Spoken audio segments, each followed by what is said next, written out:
মাধ্যমে সংবাদ দিয়েছে, আমার আল্লাহ আমার নানিকে সালাম দিয়েছে। আমার নানি হলেন জান্নাতের 10 জন মহিলা যারা জান্নাতের সার্টিফিকেট পেয়েছেন, তাদের মধ্যে একজন হলেন আমার নানি। ওগো নানা, আমার নানি হলেন বিশ্ব নবী রাহমাতুল লিল আলামিনের স্ত্রী হযরত খাদিজা রাদিয়াল্লাহু আনহা। উনি হলেন আমার নানি। আপনার নানির তো এতগুলো টাইটেল নাই। আল্লাহর নবী কয়, না রে হুসাইন, আমার নানির এতগুলো টাইটেল নাই। হুসাইন বলে, ওগো নানা, বলেন তো আপনার নানা কে? আল্লাহর নবী কয়, ওয়াহাব পুত্রের একজন হলেন আমার নানা। হুসাইন বলেন, নানা গো, আপনি কি আমার নানা সম্পর্কে জানেন? আল্লাহর নবী কয়, রে হুসাইন, বল দেখি তোর নানাকে। হুসাইন রাদিয়াল্লাহু আনহু বলেন, নানা গো, আমার নানা এমন একজন ব্যক্তি, তিনি সাইয়্যিদুল মুরসালিন, সাইয়্যিদুনা মুহাম্মাদুর রাসূলুল্লাহ সাল্লাল্লাহু আলাইহি ওয়াসাল্লাম, যিনি আল্লাহর পরে যেই নবীর শান আর মর্যাদা, আল্লাহর পরে যেই নবীর ইজ্জত আর সম্মান, উনি বলেন আমার নানা। এতগুলো টাইটেল কি আপনার নানার আছে? আল্লাহর নবী কয়, না রে হুসাইন, এত টাইটেল তো আমার নানার নাই। হুসাইন বলে, তাহলে আমার নানা আপনার নানা চাইতে দামি। এবার আল্লাহর নবী কয়, হুসাইন রে, এতক্ষণ যা কিছু বললে সব কিছু তো আমারে দেয় কইছস। আরে হুসাইন, এতক্ষণ যা কিছু বললেন সব কিছু আমাকে দিয়ে বললেন। হুসাইন বলেন, ও নবীজি, আমি হুসাইন সম্মানিত হয়েছি আপনার কারণে, আমার মা সম্মানিত হয়েছে আপনার কারণে, আমার বাবা সম্মানিত হয়েছে আপনার কারণে, আমার নানি সম্মানিত হয়েছে আপনার কারণে। সে হাসান আর হুসাইন রাদিয়াল্লাহু আনহুমা নানার কাছে গিয়া বলেন, নানা গো, আমরা দুই ভাই এই ঘর থেকে ওই ঘরে যেতে চাই, আলোর ব্যবস্থা করে দাও, একটা লাইটের ব্যবস্থা করে দাও, অন্ধকার রাত্রে যাওয়া যায় না।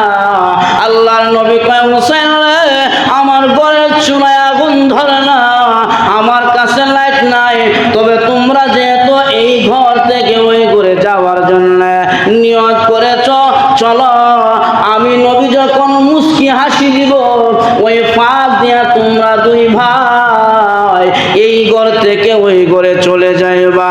আল্লাহর নবী বিশ্ব নবী রাহমাতুল লিল আলামিন দরজার সামনে দাঁড়াইয়া যখন নাকি মুস্কি হাসি দিলেন, নবীজির ওই যে মাঝখানে দুই দাঁত থেকে এমন আলো আর নূর বের হয়ে গেল।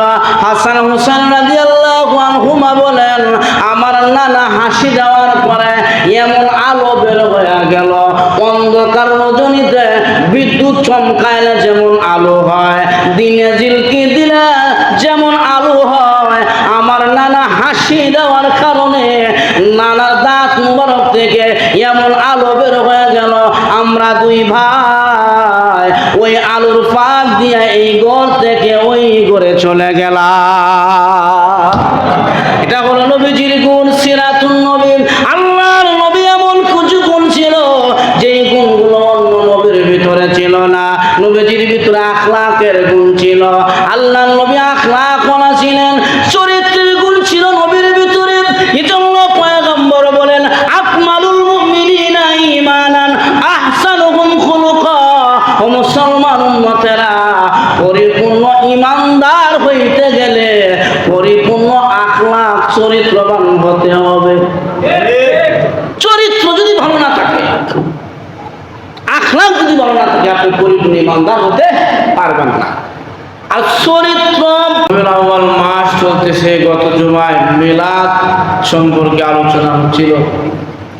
মিলাদুন নবী শব্দের অর্থ হলো নবীজির জন্ম নিয়ে আলোচনা।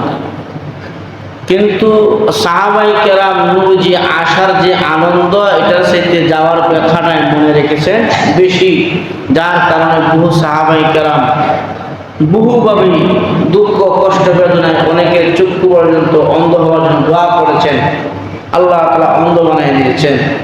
তো মিলাদুন নবীর আলোচনা করা মুস্তাহাব, জানাটাও সওয়াব, কিন্তু মানার কিছু নেই।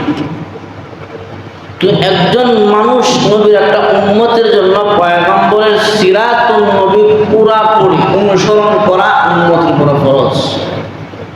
সিরাতুন নবী মানা প্রত্যেকটি উম্মতের উপরে ফরজ।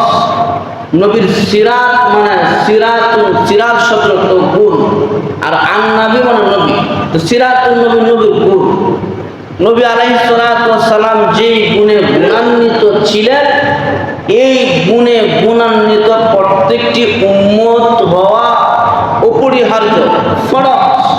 হ্যাঁ, নবীজির যে গুণগুলো আল্লাহর হাবিবের ভিতরে ছিল, এই সবগুলো গুণে গুণান্বিত হওয়া আমাদের জন্য অপরিহার্য।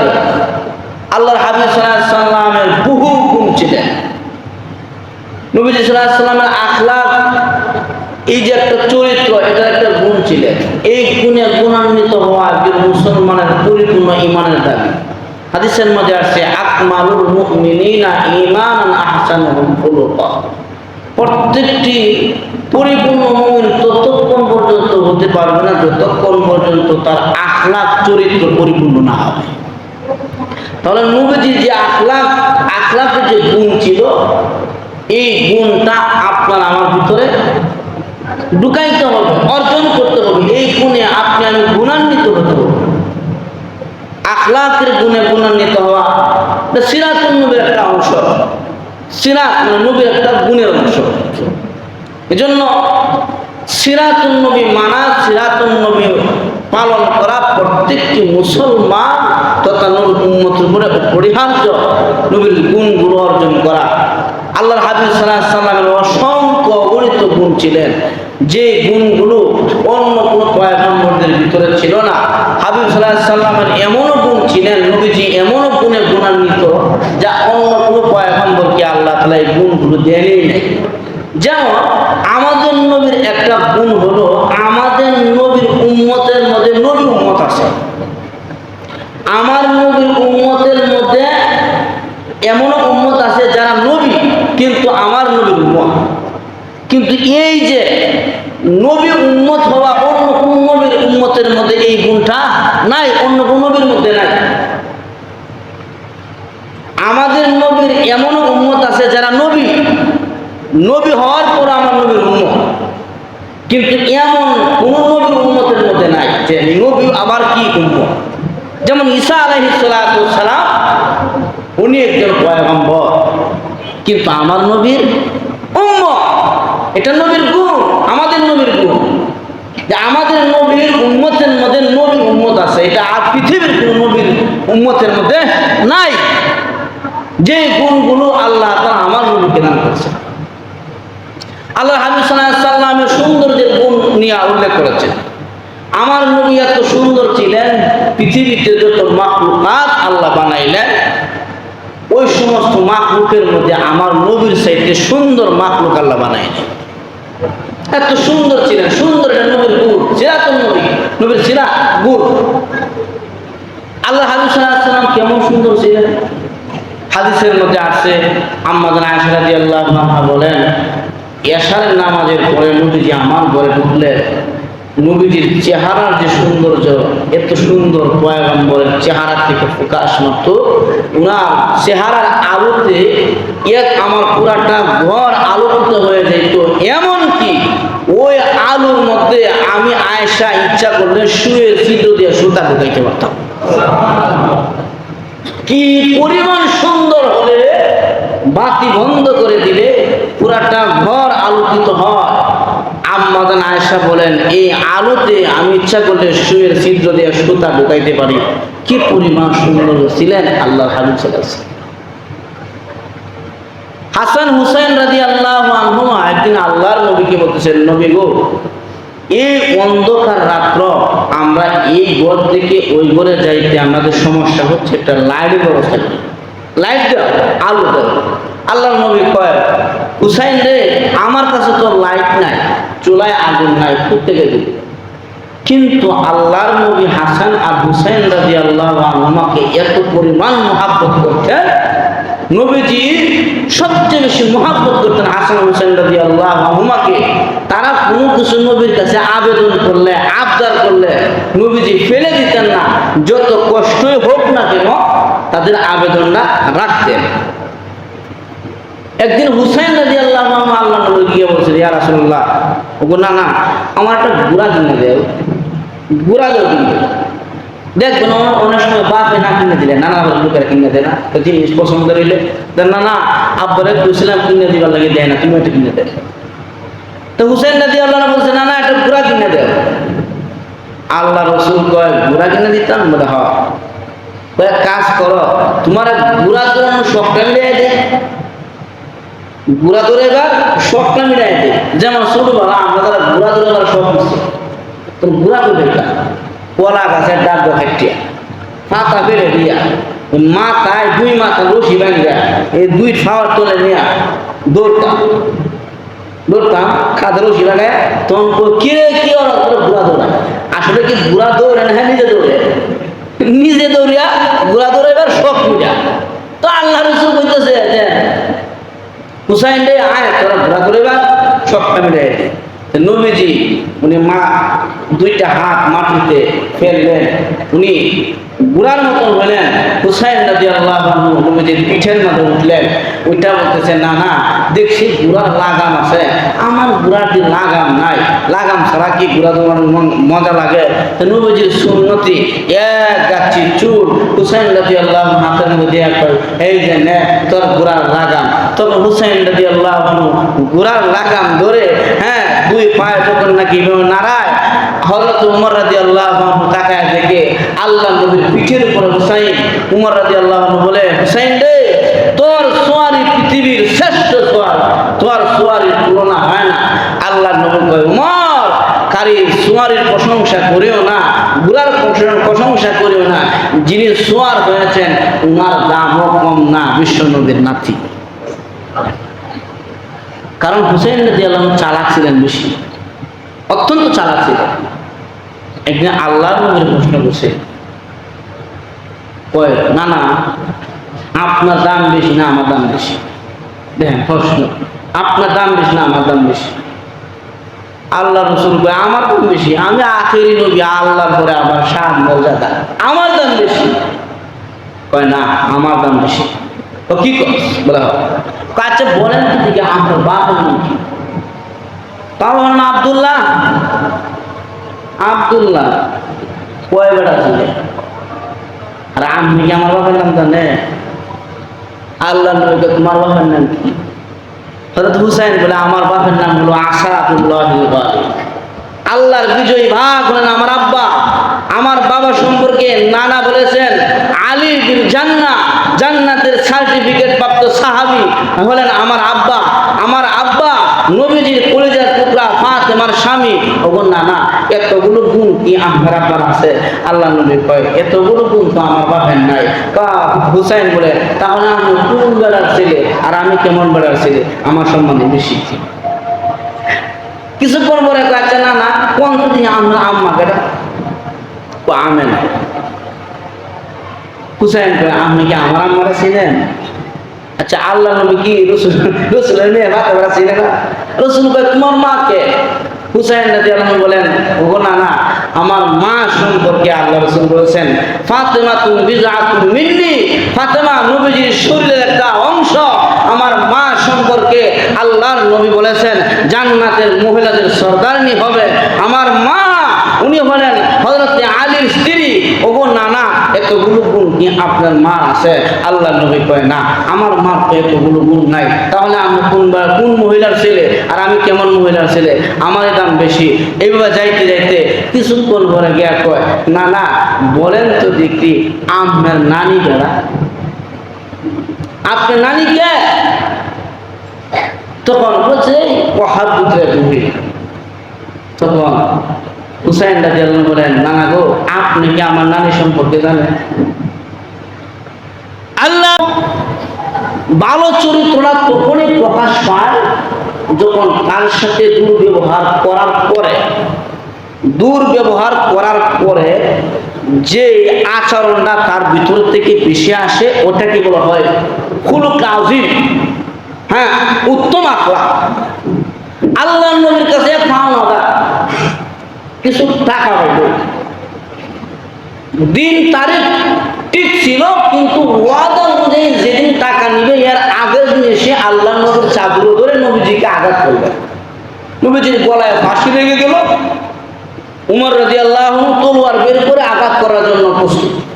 আল্লাহর নবী বললেন, পাওনাদারকে আঘাত করবো না, সে আমার কাছে কিছু টাকা পায়। টাকা পায় ভালো কথা, দেওয়ার টাইম তো আগামীকাল, আজকে কেন আসছে? সে পাওনাদার আসতেই পারে। উমর, যেহেতু তলোয়ার বের করেছো, তাকে মারার জন্য ঠিক করো নাই, তাড়াতাড়ি যাও বাইতুল মাল থেকে পাওনাদারের পাওনাটা শোধ করো, আর তলোয়ার দিয়ে বের করছো এটা লাগিয়ে আরো 100 দিরহাম বাড়ায় দিও। উমর রাদিয়াল্লাহু আনহু, হ্যাঁ হ্যাঁ রে, তলোয়ার বের করে 100 দিরহামের গুণে মানা করবা। হ্যাঁ হ্যাঁ, বাইতুল মালে গিয়া নবীজির কাছে যে দিরহামগুলো ভাইল হইলে এটি দিলেন, আর 100 দিরহাম বাড়ায় দিচ্ছে যে না তোরা আমি তলোয়ার উড়াইলাম নবীর কাছে, বেয়াদবি, এর লাগে 100 দিরহাম জরিমানা লইয়া। এই দিন আর দিরহামগুলো যখন নাকি ওই পাওনাদারের হাতে নিলেন, তখন উমরের দিকে তাকায় বলছে, ওমর, আমি পাওনা নেওয়ার জন্য আসি নাই, আমি তাওরাত জাবুর ইনজিলের মধ্যে পড়েছি আখিরি নবী যিনি হবে তার সঙ্গে খারাপ ব্যবহার করলে উল্টা সে ভালো ব্যবহার করবে, এজন্য আমি ওয়াদা আর পরের দিন টাকা পাওয়ার কথা, এর আগের দিন এসে নবীর সঙ্গে খারাপ ব্যবহার করে ওই যে তাওরাতের যে বর্ণনা আছে সেই বর্ণনা জানার জন্য যে আখেরি নবীর সঙ্গে খারাপ ব্যবহার করলে উল্টা সে ভালো ব্যবহার করবে, ওই গুণটা যাচাই করার জন্য আমি এই কর্মকাণ্ড ঘটেছি। ওমর, আমি পাওনা নেওয়ার জন্য আসি নাই, তোমার পাওনা তোমার কাছে রাখো, আমাকে নবীর কাছে নিয়ে কালিমা পড়ে মুসলমান বানায় দাও। নবীর আখলাক কত সুন্দর ছিলেন। আল্লাহ কোরআনে বলছেন, وَإِنَّكَ لَعَلَى خُلُقٍ عَظِيمٍ।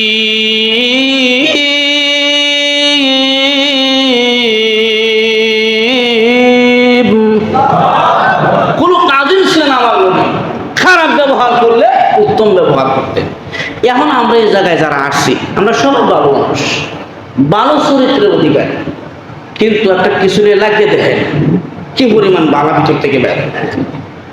এক ছেলে ঢাকা শহরে লেখাপড়া করে, বৌদ্ধ সমাজের সাথে চলাফেরা করে, অগ্র গোষ্ঠীর ছেলেটা বৌদ্ধ সমাজের সাথে চলাফেরা করার কারণে ওই বৌদ্ধতা তার ভিতরে ঢুকছে, সামাজিকতা ভিতরে ঢুকছে, শরীফ ভদ্রওয়ালা হয়ে হয়েছে, কিন্তু তার বাড়িটা একটা অগ্র সমাজে, অভদ্র সমাজ, বিশৃঙ্খল উশৃঙ্খল করে লাইটকেল সমাজ।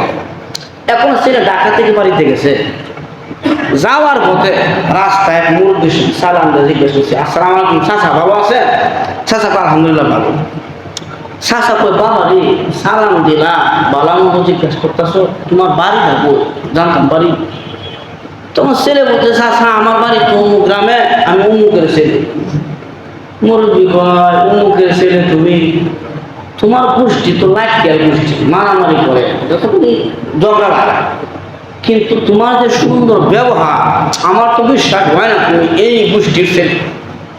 ছেলে না চাচা, আমি ঢাকা শহরে থাকি তো, ভদ্র সমাজে চলি, ভালো লোকের লেগে চলি, তাদের সভ্যতা আদব আমার ভিতরে ঢুকছে, আমি এই গোত্রের ছেলে।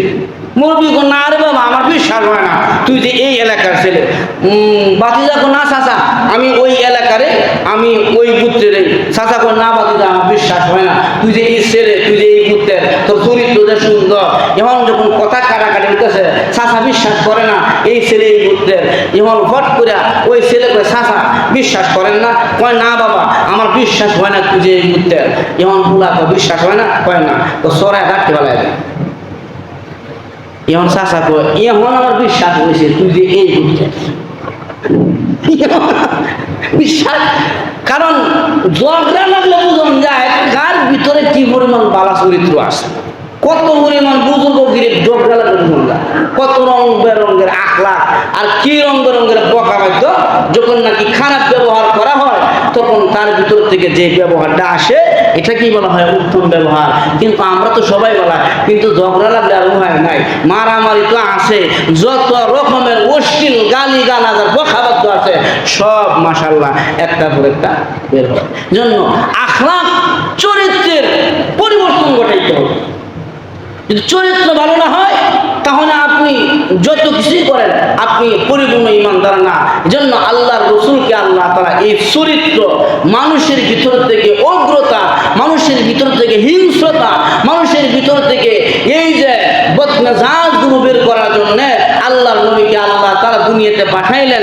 লাকাদ কানা লাকুম ফি রাসূলিল্লাহি উসওয়াতুন হাসানাহ। আল্লাহ উত্তম আদর্শ দিয়া নবীকে পাঠাইলেন। আখলাকের আদর্শে আদর্শিত হইয়া বহু বেঈমান কাফের মুসলমান হয়েছে। নবীজির আখলাক দেখিয়া অনেক ইহুদি খ্রিস্টানরা মুসলমান হয়েছে।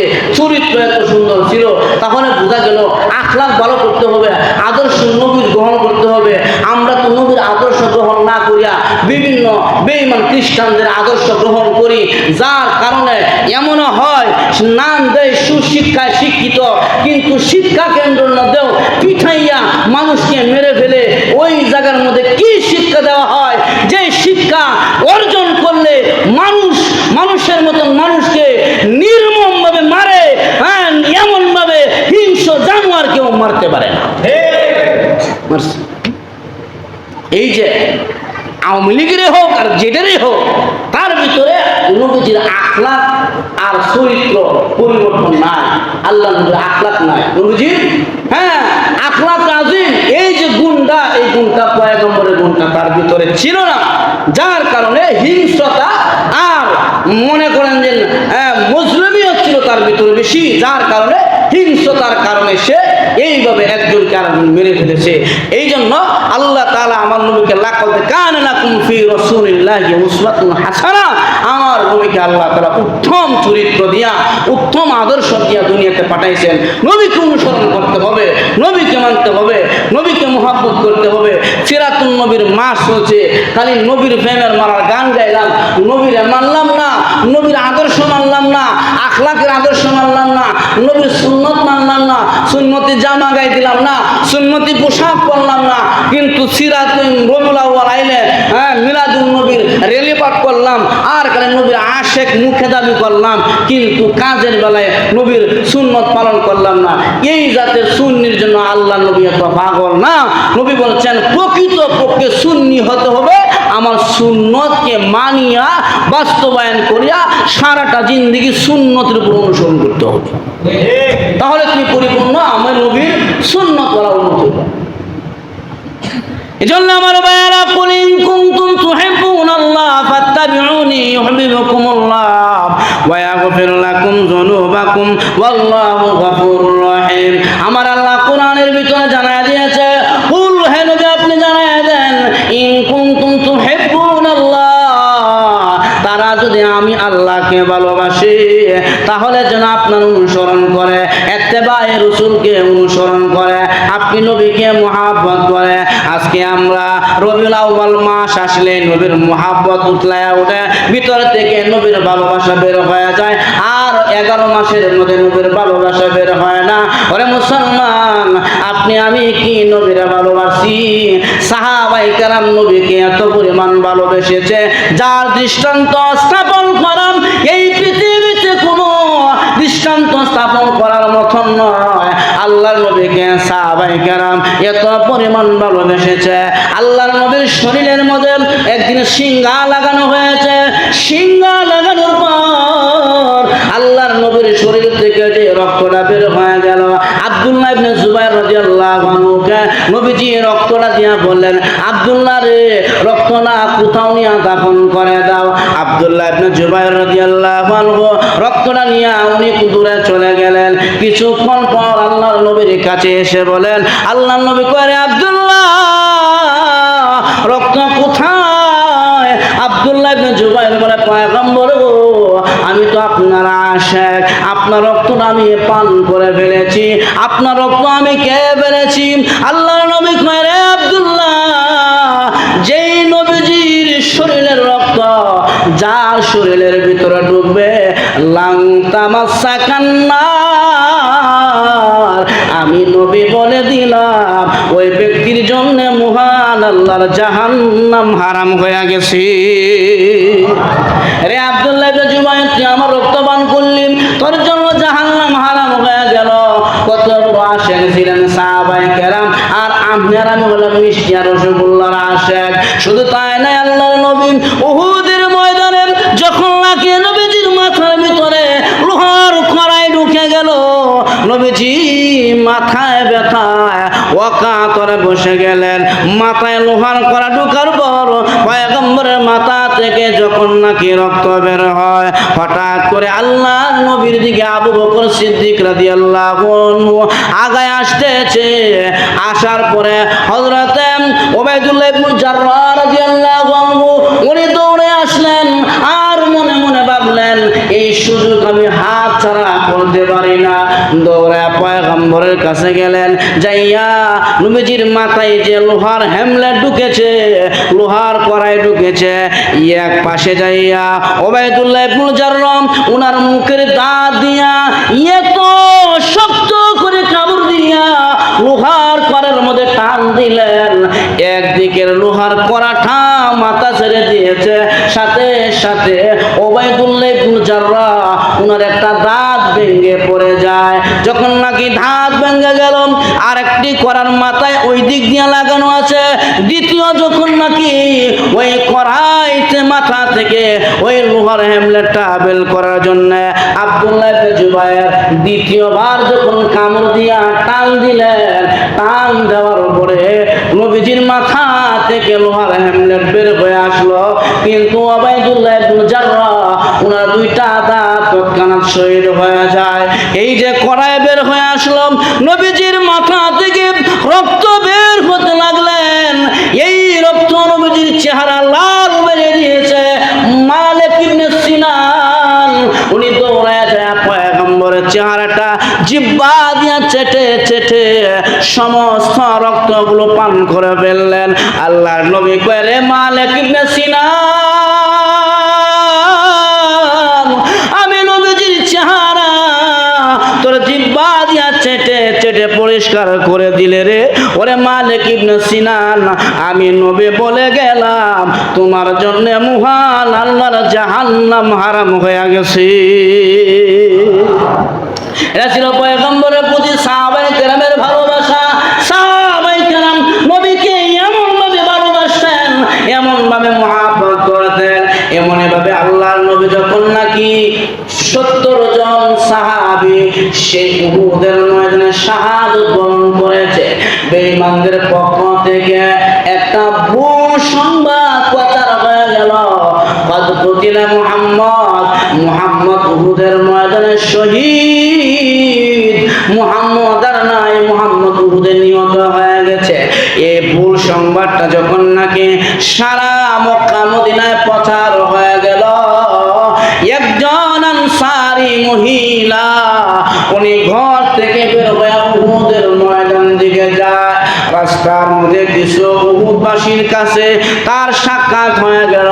উহুদের লোকেরা বলে, মহিলারে উহুদের মাঠে গিয়া কোনো লাভ নাই, তোমার স্বামী যে উহুদের ময়দানে এসেছিল উনি তো শহীদ হয়ে গেছেন। মহিলা কয়, ইন্না লিল্লাহ, তবে শোনাবো উহুদের মানুষের আমার নবীর কি অবস্থা। এই বলে আর একটু সামনে গেলেন, আরো কিছু উহুদবাসীর সাথে তার সাক্ষাৎ হলো। বলে, উহুদবাসী বলো আমার নবীর কি অবস্থা।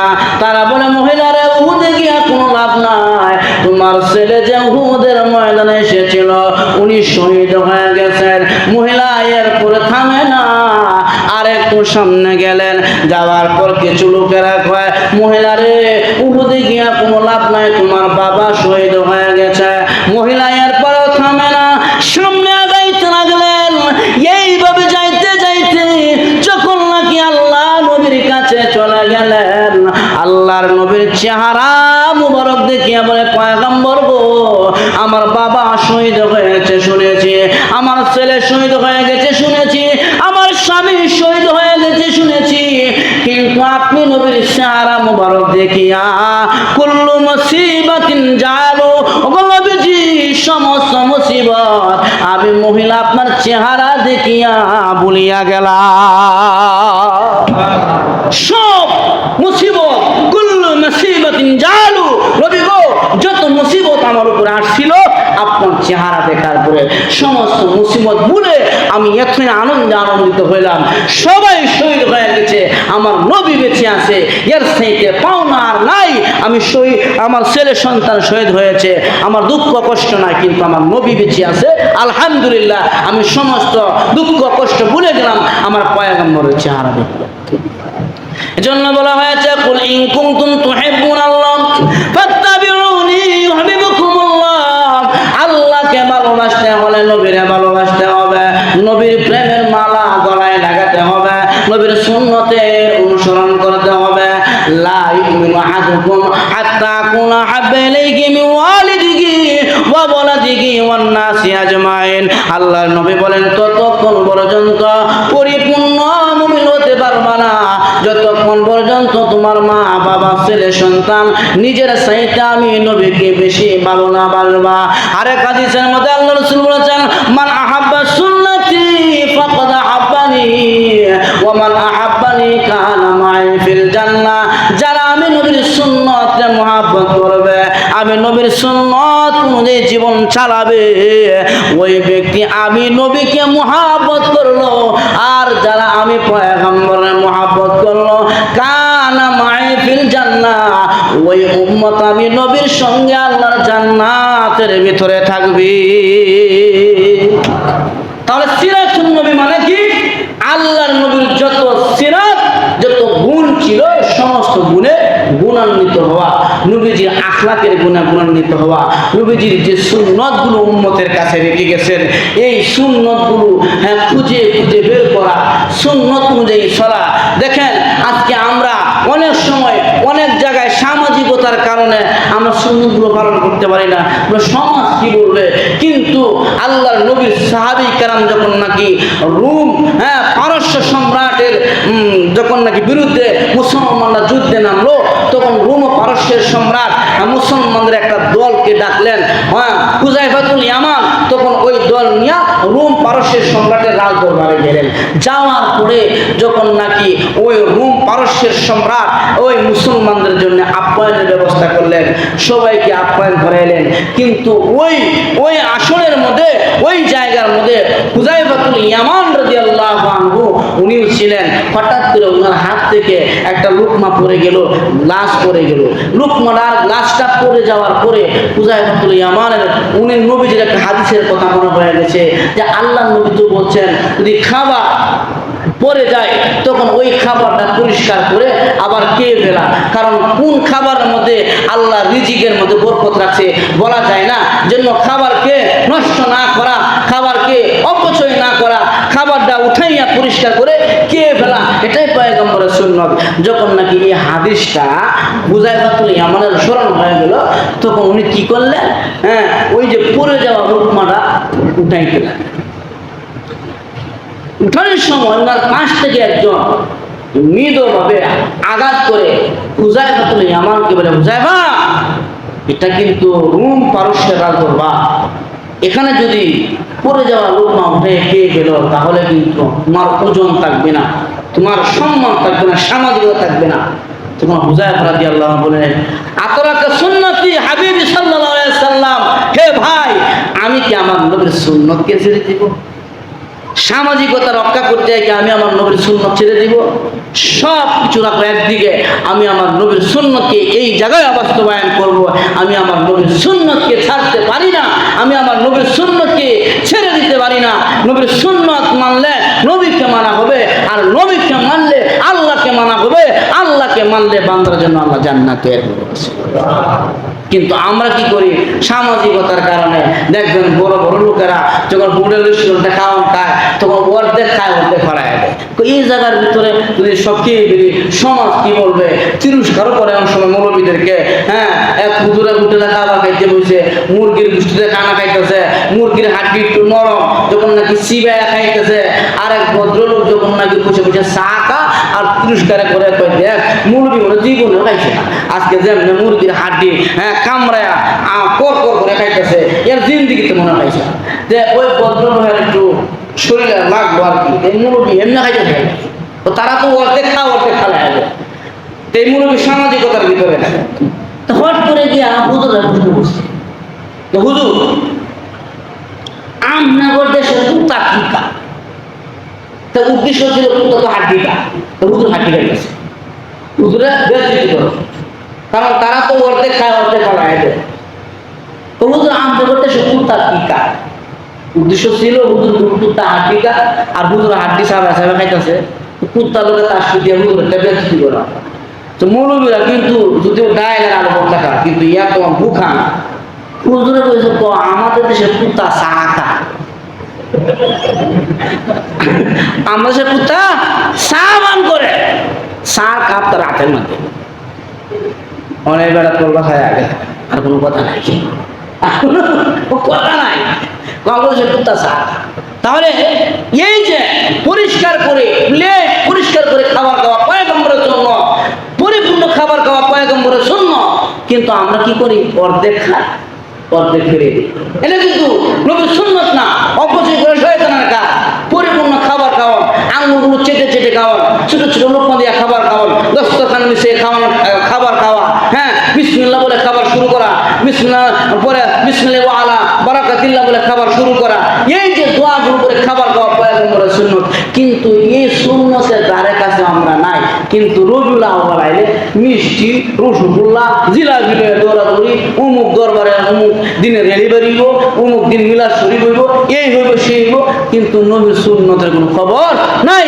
অথচ রাসূল বলেছেন মান আহাব্বা সুন্নতি ফাকাদ আহাব্বানি, যারা আমি নবীর সুন্নতকে অনুসরণ করবে তারা যেন আমি নবীকে অনুসরণ করলো, আর যারা আমি নবীকে অনুসরণ করবে কানা মাই ফিল জান্নাহ, তারা আমি নবীর সঙ্গে জান্নাতের ভিতরে থাকবে। সুবহানাল্লাহ। এই জন্য আমার ভাইয়েরা সাহাবায়ে কেরাম নবীকে পদে পদে আল্লাহর নবীকে অনুসরণ করে গেছেন, সব ক্ষেত্রে নবীজিকে অনুসরণ করেছেন। রাজনীতিকে নিয়া, রাজনৈতিক মঞ্চ থেকে নিয়া, একবারে গড়ের যে দায়িত্বশীল আছে সব জায়গায় সাহাবায়ে কেরাম আল্লাহর নবীকে অনুসরণ করে গেছেন। নবীজি যা করেছেন সাহাবায়ে কেরাম তা করেছেন, নবীজি যা করেন নাই সাহাবায়ে কেরাম তা করেন নাই। আজকে আমরা যদি নবীকে অনুসরণ করতে পারি, নবীজির সুন্নাতগুলো পালন করতে পারি, দস্তর বিছে খানা খাইবেন, খাবার শুরুতে বিসমিল্লাহ বলবেন, খাবার শুরুতে দোয়া পড়বেন, ছোট ছোট লোকমা দিয়ে খানা খাইবেন। মুসলমানদের শুধু তাই নয়, আল্লাহ নবীজির সুন্নাত দাড়ি রাখা। আজকে দাড়ি কেটে ফেলে মানুষেরা, কিন্তু নবীর সুন্নাত হলো দাড়ি রাখা। সুন্নাত মানে ওয়াজিবের কাছাকাছি, পয়গম্বরের সুন্নাত দাড়ি রাখা। বলে হুজুর দাড়ি রাখলে বহু সমস্যা হয়, আমার অমুক জায়গায় যাইতে হয়, অমুক জায়গায় যাইতে হয়, দাড়ি নিয়ে তো যাওয়া যায় না। আমি বলি জায়গায় যাওয়া তোমার আগে না, আগে হলো নবীর সুন্নতি দাড়ি রাখা। দাড়ি রাখার কারণে যদি তোমার যদি অমুক তমুক জায়গা যাইতে না পারো, জায়গাগুলো যাওয়াতে বন্ধ করে দাও, এরপরে দাড়ি কাটা যাবে না। দাড়ি কাটলে কবিরা গুনাহ হয়, মানুষ ঘুমায়া গুনাহ করতে পারে না। যারা দাড়ি কেটে ফেলে ঘুমের মধ্যে গুনাহ হয়, দাড়ি কাটা কবিরা গুনাহ, কবিরা গুনাহ তার ঘুমের মধ্যে হতে থাকে। এজন্য মুসলমান দাড়ি রাখা মুসলমানের কাজ, দাড়ি ফেলে দেওয়া বিধর্মীদের কাজ। এই দাড়িগুলো কেটে দেওয়ার জন্য আমাদের দেশেও এক প্রকার মানুষ বহু নির্যাতন করেছে, যেন দাড়িগুলো মুরব্বীরা রাখতে না পারে, ওয়াজ মাহফিল না করতে পারে, কোরআনের কথাগুলো মঞ্চে ময়দানে না বলতে পারে, বিভিন্ন সময়ে বিভিন্ন ভাবে বাধা দিয়েছে, আমাদেরকে দাড়ি কাটার হুকুম দিয়েছে। আল্লাহর কি দরা, শেষ বয়সে নিজের দাড়ি নিজে কাটে, এরপরে রেহাই পাই নাই, 14 শিখের ভিতরে ঢুকতে হয়েছে। আমাদেরকে দাড়ি কাটার হুকুম দিলাম, তারাও রেহাই পায় নাই, দাড়িগুলো নিজের দাড়ি নিজে কাটিয়া আজকে জেলখানার মেহমান হয়ে বসে আছে। আমাদের বলেছিল আমাদের বাক শক্তি তারা বন্ধ করে দিবে, কোরআনের মাহফিল করতে দিবে না। আজকে আমরা স্বাধীনভাবে কথা বলতে পারি, কিন্তু আজ থেকে 2-4 মাস আগে আমাদেরকে এইভাবে কথা বলার জন্য তারা সুযোগ দেয় নাই। ওয়াজ করতে গেলে পারমিশন লাগে, থানা থেকে বড় বড় মুফতি সাহেবরা আমাদেরকে যখন নাকি পারমিশন দিতেন, হুজুর এই বলবেন এই বলবেন এই বলবেন, এই মুফতি সাহেবরা কোথায়? বাংলার মুসলমানও আছে, ওয়াজও আছে, ওয়াজের ময়দান আছে, কিয়ামত পর্যন্ত থাকবে। ইসলাম বিদ্বেষী যারা, তোমরা যত শক্তি নিয়ে আসো না কেন, ইমানদারের কাছে তোমাদের শক্তি 1 সেকেন্ডের জন্য টিকবে না। সবই তো আছে, সব আছে। সাইদিকে শহীদ করা হয়েছে, সাইদির কাফেলা বন্ধ হয়ে গেছে, বন্ধ হয়ে যায় না। হেফাজতের উলামায়ে কেরামকে দিনের পর দিন, রাতের পর রাত জেলখানার মধ্যে নির্যাতন করা হয়েছে, হেফাজত বন্ধ হয় নাই, কওমি মাদ্রাসা বন্ধ হয় নাই, উলামায়ে কেরাম আছে, কিয়ামত পর্যন্ত থাকবে। লেকিন তোমরা যারা নিজেকে বড় দাপড়ি মনে করতা, তোমাদের বংশ নাতিপুতিও খুঁজে একদিন পাওয়া যাবে না, কারণ ইয়াকনো বাহাদুরি ভালো না। তো আমার ভাইয়েরা যে কথাগুলো বলতেছিলাম, নবীর সুন্নতের উপরে চলা, এটাকে বলা হয় সিরাতুন নবী। দাড়ি রাখাটা পয়গম্বরের সুন্নত, দাড়ি রাখা নবীর সুন্নত, দাড়ি কেটে ফেলা কবিরা গুনাহ। আজকে দাড়ি নিয়ে কথা বললে অনেকে শরীরে লাগে যায়, এটা নিয়ে বলে ঝামেলা। দাড়িটা সবচেয়ে বড় সুন্নত, সবচেয়ে বড় সুন্নত, ওয়াজিবের কাছাকাছি দাড়ি নবীর সুন্নত। দাড়িগুলো রাখা পয়গম্বরের সুন্নত, ওয়াজিবের কাছাকাছি। আল্লাহ নবী বড় কষ্ট পায়, দাড়ি যখন বান্দা কেটে ফেলে তখন নবী বড় কষ্ট পায়, জন্য দাড়িগুলো রাখবেন। দাড়ি রাখিয়া নবীর সুন্নতের উপরে আমল করে সুন্নতের উপরে চলতে পারলে বলা হয় তাকে সুন্নি, সে পরিপূর্ণ নবীর সুন্নতওয়ালা, নবীর সুন্নতের উপরে চলে। আজকে আমরা সুন্নত বাদ দিয়ে দিছি, বিজাতদের কৃষ্টি কালচার, তাদের যে শিষ্টাচার আমাদের ভিতরে ঢুকছে, যার কারণে মুসলমানদের মধ্যে শান্তি পাওয়া যাচ্ছে না, শান্তি খুঁজে কোথাও শান্তি পাচ্ছে না। এজন্য এক নম্বরে হলো সিরাতুন নবী, মানে নবীজির যত গুণ আছে, যে গুণগুলো নবীজি রেখে গেছেন তরিকার মধ্যে, সেই গুণে গুণান্বিত হওয়া। এক নম্বরে চরিত্রের গুণ, আখলাককে ভালো করতে হবে। আপনার সঙ্গে যে যতই খারাপ ব্যবহার করুক, আপনার ভিতর থেকে, আপনার পক্ষ থেকে যেন কোনো খারাপ আচরণ কোনো মানুষের ব্যাপারে না আসে, লক্ষ্য রাখা। আমাকে গালি দিয়েছে, তার জবান আছে গালি দিয়েছে, চলে যান, আমি গালি দিব না, পারলে তাকে বুঝাই দিব।